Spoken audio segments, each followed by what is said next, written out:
ଆପଣ ଦେଖୁଛନ୍ତି ତ ଭାରତରେ ଶିକ୍ଷକମାନେ କେତେବେଳେ ରାଜରାସ୍ତାରେ ତ କେତେବେଳେ କାଠଗଡ଼ାରେ।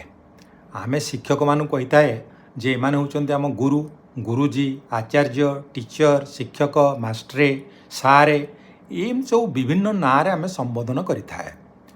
ଜଣେ ଶିକ୍ଷକଙ୍କର ପ୍ରକୃତ ନାଁ ହେଲା ରାମଚନ୍ଦ୍ର ମିଶ୍ର। ସେ ଶ୍ରେଣୀରେ ପାଠ ପଢ଼ାଉଛନ୍ତି। ମନେ କରନ୍ତୁ ଗୋଟେ ଛାତ୍ର ଗୋଟେ ପ୍ରଶ୍ନ ପଚାରିଲା, କହିଲା, ମିଷ୍ଟର ରାମଚନ୍ଦ୍ର, ଆପଣ ଯାହା ପଢ଼େଇଲେ ମୁଁ କିଛି ବୁଝିପାରିଲିନି, ଆଉ ଥରେ ମୋତେ ବୁଝାନ୍ତୁ। ସାର୍ ତାକୁ ଆଉ ଥରେ ବୁଝେଇବେ ନା ରାଗିଯିବେ? Sir will feel humiliated, offended. ତେଣୁ ରାଗିକି ତାକୁ ବାଡ଼େଇବେ, ତାକୁ ଗାଳି କରିବେ, ତା ବାପା ମାଆଙ୍କୁ ଡକେଇବେ, ଦରକାର ପଡ଼ିଲେ ତାକୁ ସ୍କୁଲରୁ ମଧ୍ୟ ବାହାର କରିଦେବେ। କାହିଁକି? କ'ଣ କାହିଁକି? ଏଇଟା କ'ଣ ଆମ ସଂସ୍କୃତି? ଏଇଟା କ'ଣ ଆମ ପରମ୍ପରା? ନା, ଆମ ପରମ୍ପରା ହେଉଛି ଗୁରୁ ଶିଷ୍ୟ ପରମ୍ପରା। ତେଣୁ ଗୁରୁମାନେ ଏଠି ହେଉଛନ୍ତି ବ୍ରହ୍ମା, ବିଷ୍ଣୁ, ମହେଶ୍ୱର। ତାଙ୍କୁ କୁହାଯାଏ ସେମାନେ ହେଉଛନ୍ତି ଦ୍ୱିତୀୟ ବାପା ମା। ଆଉ ଗୁରୁମାନେ ମଧ୍ୟ ସବୁ ଜାଣିଛନ୍ତି, ସବୁ ସମସ୍ୟାର ସମାଧାନ ତାଙ୍କ ହାତରେ। ତେଣୁ ଶିଷ୍ୟମାନେ ସବୁବେଳେ ହେଉଛନ୍ତି ଆଜ୍ଞାଧୀନ। ତେଣୁ ତାଙ୍କୁ ଏଇଭଳିଆ ସମ୍ବୋଧନ କରିବାର ଅଧିକାର ଦିଆଯାଇ ନାହିଁ। ଅଥଚ ଗୁରୁମାନଙ୍କର ଅଧିକାର ଅଛି, ଯେତେବେଳେ ଚାହିଁବେ ଶିଷ୍ୟର ବୁଢ଼ା ଆଙ୍ଗୁଠିଟାକୁ ଗୁରୁ ଦକ୍ଷିଣା ହିସାବରେ ନେଇଯାଇପାରିବେ। ଏଇଭଳିଆ ଯେଉଁ ବ୍ୟବସ୍ଥା, ଏଇଭଳିଆ ଯେଉଁ ମାନସିକତା, ଏହାର ଚେରଟା କେଉଁଠି? ସେଇଠି ଯେଉଁଠି ସମାଜରେ ଗୋଟିଏ ନିର୍ଦ୍ଦିଷ୍ଟ ବର୍ଗ, ଗୋଟିଏ ନିର୍ଦ୍ଦିଷ୍ଟ ଗୋଷ୍ଠୀ, ଗୋଟିଏ ନିର୍ଦ୍ଦିଷ୍ଟ ଜାତିର ଲୋକମାନେ ଭାବିଲେ ଯେ ସେମାନେ ହେଉଛନ୍ତି ପ୍ରକୃତରେ ପଣ୍ଡିତ ଆଉ ସମସ୍ତେ ହେଲେ ମୂର୍ଖ।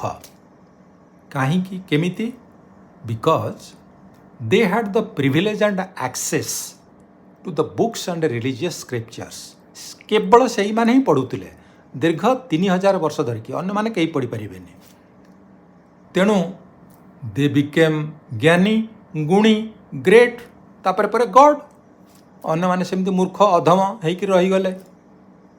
କିନ୍ତୁ ଯଦି ଆମେ ଟିକେ ୱେଷ୍ଟର୍ଣ୍ଣ ୱାର୍ଲଡକୁ ଯିବା, ୱେଷ୍ଟର୍ଣ୍ଣ ୱାର୍ଲଡରେ ଯେଉଁମାନେ ସବୁ developed country in the field of education, କିଏ ସେମାନେ?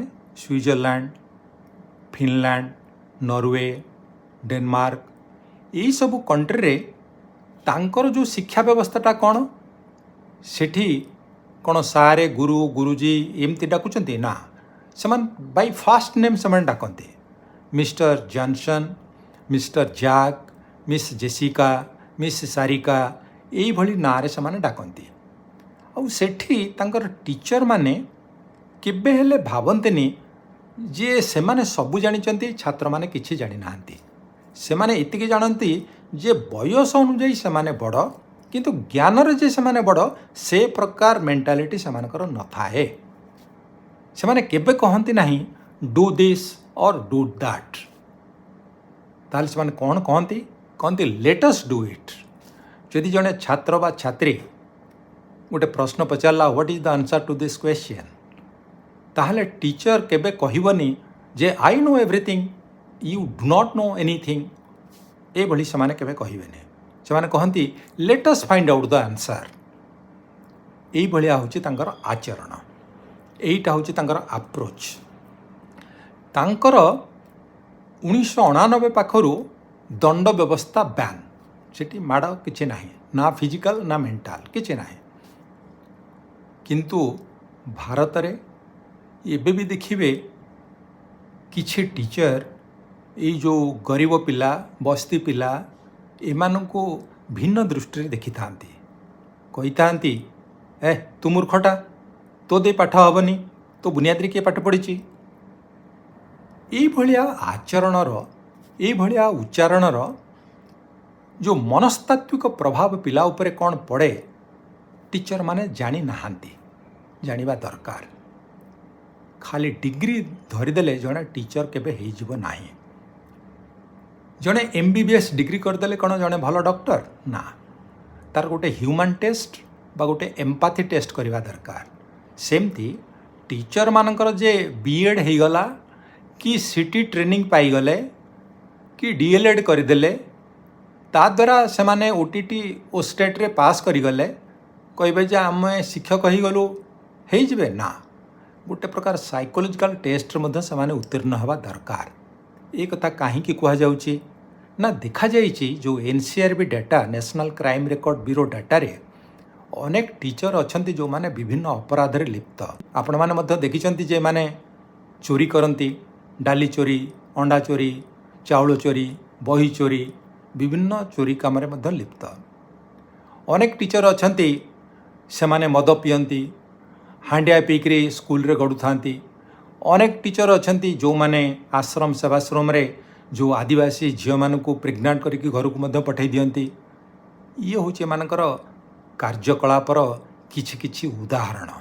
आहुरी मध्य अनेक टीचर अच्छा जो माने जो डिग्रीटारे चाकरी करिसेंती से डिग्रीटा हूँ फेक फर्जरी। तेणु तांकर प्रकृत क्वालिफिकेशन मध्य नाही किंतु पाठ पढ़ाउछंती, दरमा मध्य नौछंती। बिहार रे 4 लाख टीचरंकर गोटे जांच है, 40,000 टीचर धरा पड़े फेक, 2,000 टीचर आपे आपे रिजाइन करी पड़े गले। यूपी रे जड़े टीचर थिले अनामिका शुक्ला, तांको ना रे 25टा जगार एट ए टाइम दरमा ड्र होता। चिंता करि पारुछंती? ये होची शिक्षक समाज। ओडिशा रे आपण जानिबाकु चाहुछंती हेइथिला गोटे ड्राइव, अनेक टीचर धरा पड़िले, किछि कार्यानुष्ठान नियागला किंतु से कामटा अधारे रही जाइछि। अनेक टीचर अछंती फर्जरी फेक सर्टिफिकेट रे चाकरी करूचंती। ये सब कथा आम कहीं आलोचना करुचे टिके गेस कले कहीं ये असरपा माने वर्तमान गोटे स्लोगान देइछन ना, स्कूल ठीक करो। से स्कूल ठीक करंतु माने बिल्डिंग आणतु, ड्रिंकिंग वाटर आणतु, टॉयलेट आणतु, स्वागत योग्य। किंतु शिक्षक भल नथिले शिक्षा केतेबेले ठीक हबो? प्रश्नटा हला शिक्षक ठीक करो कब? आपणकर उत्तर अपेक्षा। धन्यवाद, नमस्कार।